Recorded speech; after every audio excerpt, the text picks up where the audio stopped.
വടക്കൻ കേരളത്തിന്റെ സുപ്രധാന ഉത്സവമായ പൂരോത്സവത്തിന് സമാപനം കുറിച്ച് ക്ഷേത്രങ്ങളിലും കാവുകളിലും പൂരംകുളി ചടങ്ങ് നടന്നു.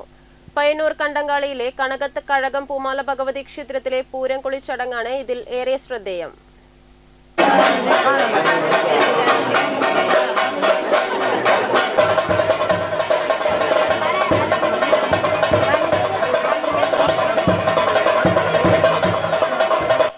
സമചതുരാകൃതിയിൽ കെട്ടിയ കുളത്തിന് നടുവിലായി നിർമ്മിച്ച കിണർ. കുളപ്പടവിൽ നിന്നും കിണറിലേക്ക് ഭഗവതിയുടെ പ്രതിപുരുഷനായി കണക്കാക്കുന്ന വെളിച്ചപ്പാടൻ മഞ്ഞൾക്കുറിയിടുന്നതോടെ പൂരംകുളി ചടങ്ങ് ആരംഭിക്കുന്നു.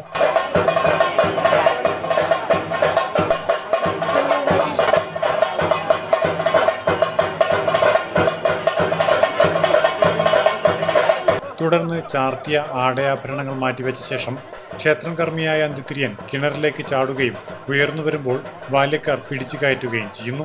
പിന്നീട് മറ്റു ക്ഷേത്രേശന്മാരും ഇതേ രീതിയിൽ ചടങ്ങ് നടത്തും. പൂരംകുളി ചടങ്ങിന് പേര് കേട്ട പയ്യന്നൂർ കണ്ടങ്ങാളി കണകത്ത് കഴകം പൂമാല ഭഗവതി ക്ഷേത്രത്തിലെ പൂരംകുളി ചടങ്ങ് ക്ഷേത്രത്തിൽ നിന്നും 1 കിലോമീറ്റർ അകലെയുള്ള അഴുക്കാണം കുളക്കടവിലാണ് നടക്കുക.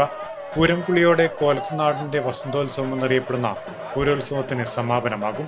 ആയിരക്കണക്കിന് ഭക്തജനങ്ങളാണ് പൂരംകുളി ചടങ്ങിന് സാക്ഷികളായത്. Network news, Payyanur.